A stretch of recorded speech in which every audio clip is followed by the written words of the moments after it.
Hey everyone, welcome back to the channel. Today we're going to see what happens when you actually get bit by a snake by a bright side. So let's check it out. Uh-oh, you're having a bad day. Those 2 red dots on your ankle look really bad, buddy. Looks like you've been bitten by a snake. You have no idea if it was venomous or not, so here's what might happen next. Okay. If it wasn't venomous, consider yourself lucky. You're probably gonna be fine. Still, any snake's fangs carry thousands of bacteria on them, and when they penetrate the skin, these little pests get into your blood to wreak havoc inside your body. Okay. The most terrifying of them cause tetanus, a severe condition that's incurable if you don't get medical help in advance. Yeah. Worse still, you might be that unfortunate person to have an allergy to snake saliva. Yeah. Like bees or peanuts. Oh yeah, peanuts can be shady. When enzymes in the saliva mix with your blood, your body starts trying to get rid of them. It doesn't realize it's basically fighting itself, so the conflict quickly escalates and you begin feeling nauseous and weak. Eventually, it becomes hard to breathe, and you may even faint. So, even if you've been bitten by a non-venomous snake, call for help pronto. Then, there's a worse scenario. The snake was indeed venomous. Every snake species has its own kind of venom that acts differently from others. Let's see. It can affect either heart and nerves, muscles, or blood vessels. It always starts with a sharp pain at the place of bite. The snake opened its mouth wide, punctured your flesh with its 2 upper fangs, and injected its venom through the channels inside them. The venom goes straight into your bloodstream, and that's when the real black magic begins. If the bite marks are clearly seen on the smooth skin and there's nothing else, it might have been a crate. If the bite starts swelling, it was probably a cobra. You start feeling dizzy, hot, and sweating right away. But that's not venom yet, it's you. You're scared of seeing those bite marks, and the hormones adrenaline and cortisol rush from your adrenal glands into your blood to make you blush and tremble.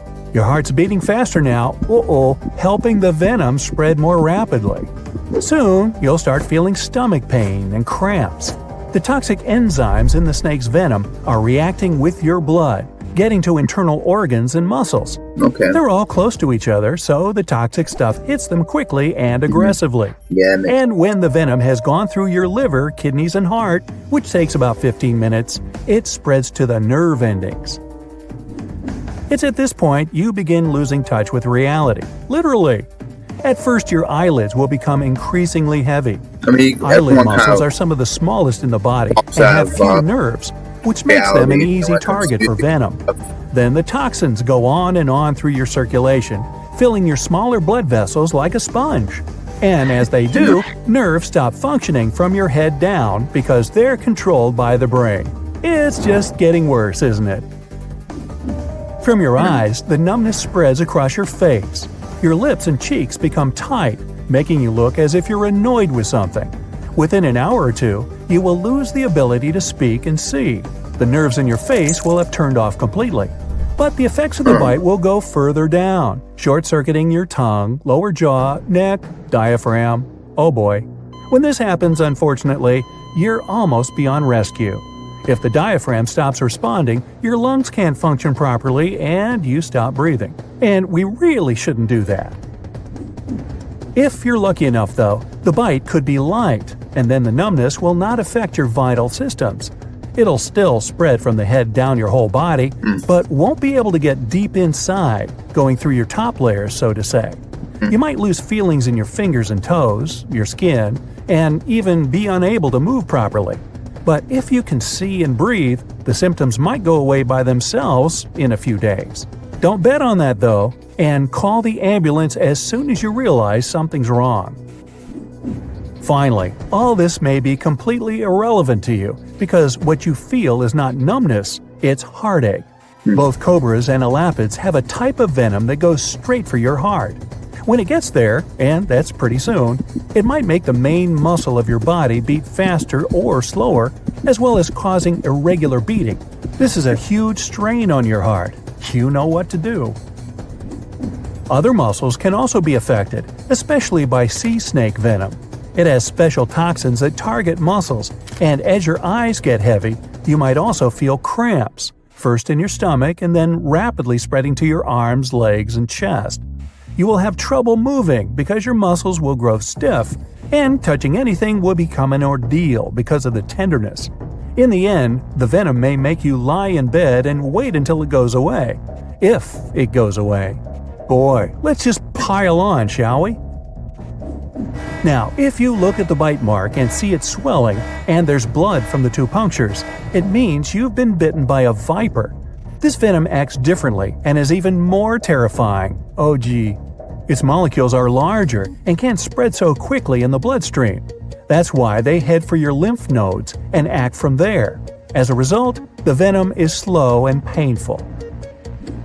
At first, you will only feel scared and dizzy because of that. Then, after 15 minutes, the venom will start spreading through your body, beginning from where the viper bit you. The thick and viscous substance will mess with your blood, making it clot and causing bruises. The higher it goes, the more of your body it affects. But this progress is slow compared to the effects of cobra and elapid bites. If you don't get medical help, you will notice the swelling growing every hour.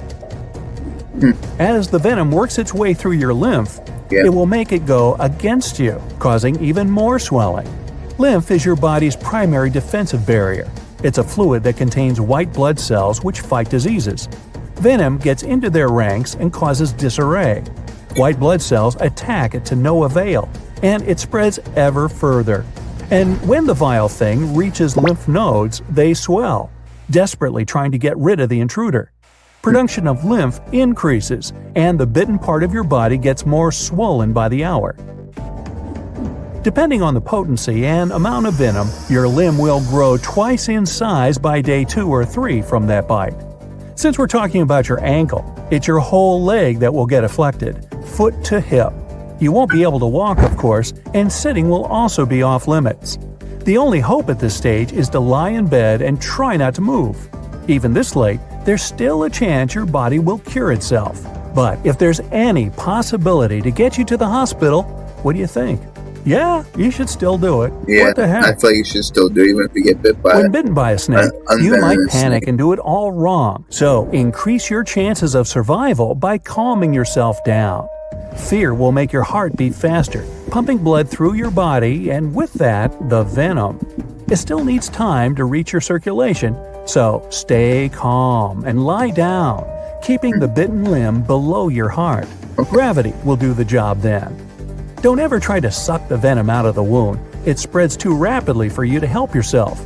You won't even get a drop of it out this way, but only increase your heart rate again by straining. Put away that knife and never try to cut the bite to let out the venom. Like I said, it's already in your blood, and you can make matters worse by cutting. If you didn't have infection inside the wound, you might get it from that knife. Applying cold won't help either.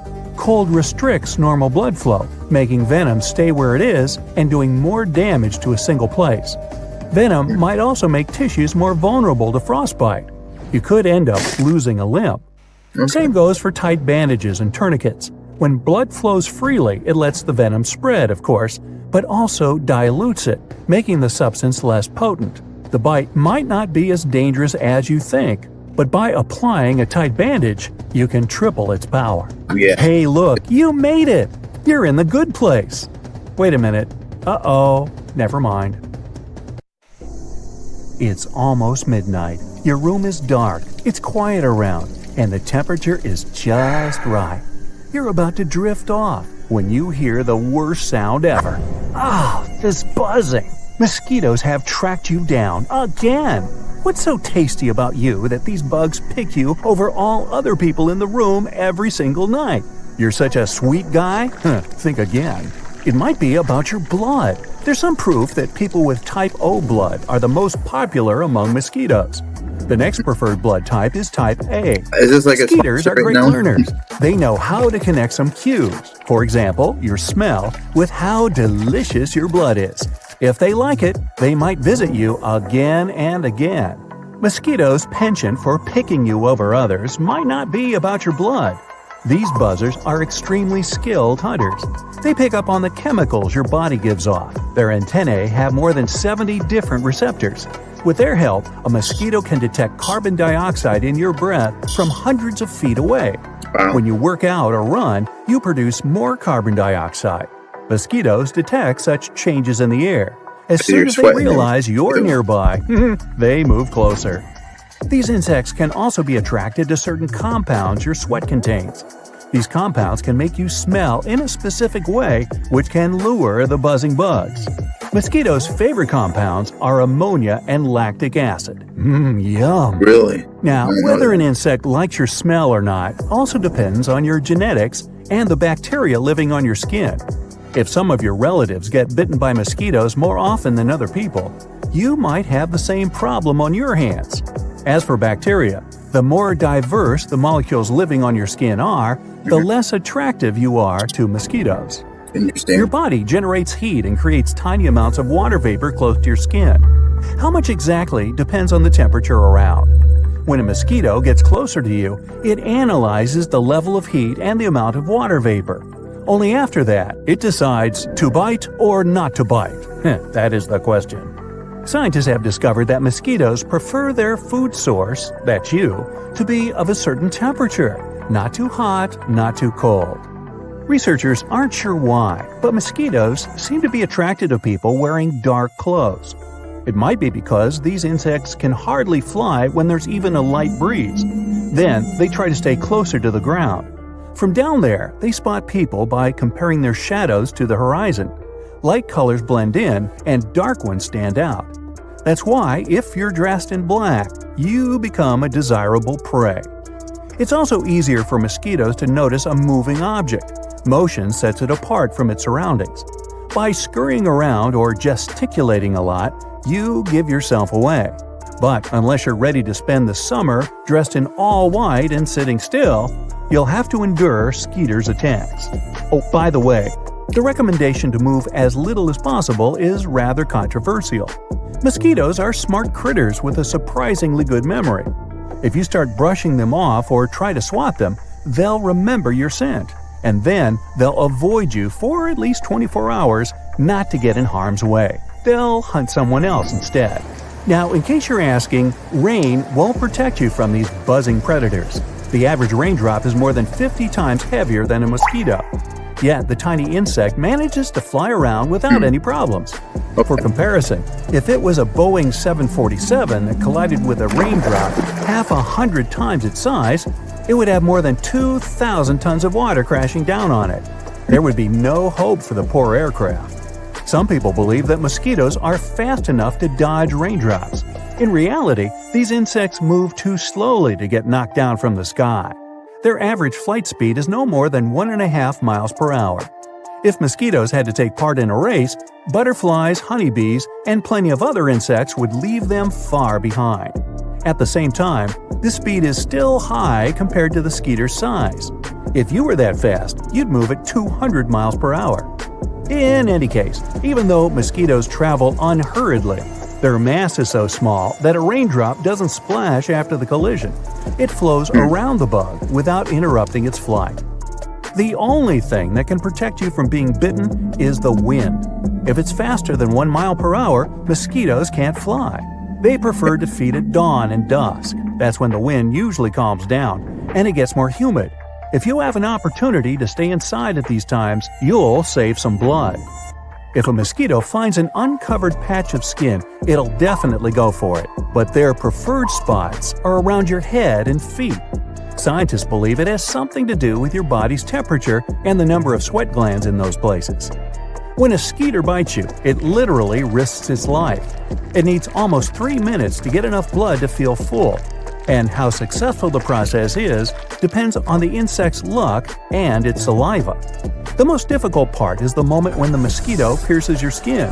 At that moment, you feel a stinging pain and are likely to squish the bug. That's why immediately after biting you, the mosquito injects its saliva. It's made up of more than 100 components. Most of them stop your blood from clotting so the bug can drink as much as it wants. Other components, called enzymes, serve as an anesthetic. Once they're in, you don't feel anything, but only until the bug leaves. After that, you start feeling all the itching horror of its bite.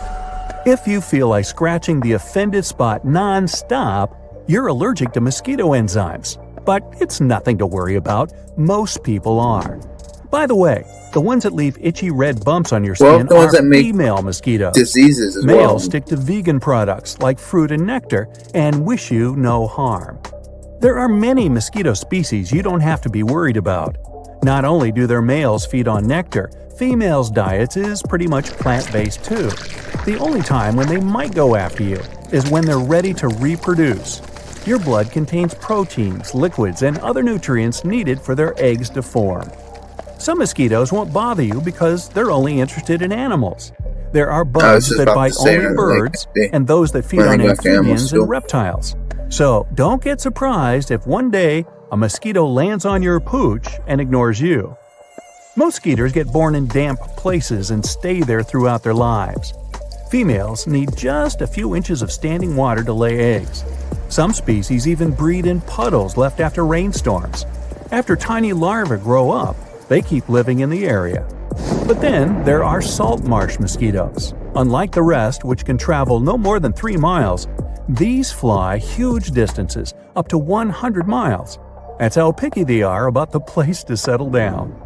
Researchers used to think that only male mosquitoes could track their potential mates' wing beats. It turns out, though, that females listen for suitable partners too. When a male and female mosquito meet, their wing beats synchronize. Their wings begin to move at the same speed, and this speed can reach 300 to 600 beats per second. And that explains the irritating buzzing sound most people dread. But wouldn't our world be a better place without mosquitoes? These insects are ancient. Researchers once discovered a 46-million-year-old fossil of a mosquito whose belly was still filled with blood. And recent studies claim these bugs have been around for more than 200 million years. It means skeeters are among the world's toughest species. They're almost impossible to wipe out. Come to think of it, you get bitten by the same creature that once bit dinosaurs. Well, I thought it was a cool fact. Mosquitoes aren't that bad either. Out of more than 3,000 existing species, no more than 200 feed on people. Mosquito larvae clean water by eating waste it contains. Skeeters even pollinate flowers. Several types of mosquitoes have a crucial ecological role. They gather in huge buzzing clouds in Arctic Russia and become the main food source for migrating birds. Scientists who made needles less painful were inspired by the mosquito's mouthpiece, proboscis. It's not just a sharp straw through which the insect draws blood. The thing consists of 6 separate thin parts protected by an outer layer. Some of these pieces are extra sharp to cut through your skin. Something else to consider as you hear that certain buzzing sound while trying to go to sleep. Sweet dreams! Alright, so that's pretty cool and interesting, about snakebite, and then we learn about mosquitoes. At first I thought the mosquitoes was going to be like a sponsor because the way it was addressing itself, but yeah, so that was two things that we learned at once, And if you do get bitten by a venomous snake, you should just go to the hospital. Anyway, let me know your thoughts in the comments. Like, comment, share, subscribe if you're new. Share the video. Also, if you want to watch the original video, it's in the description. And I'll see you all next time. Bye.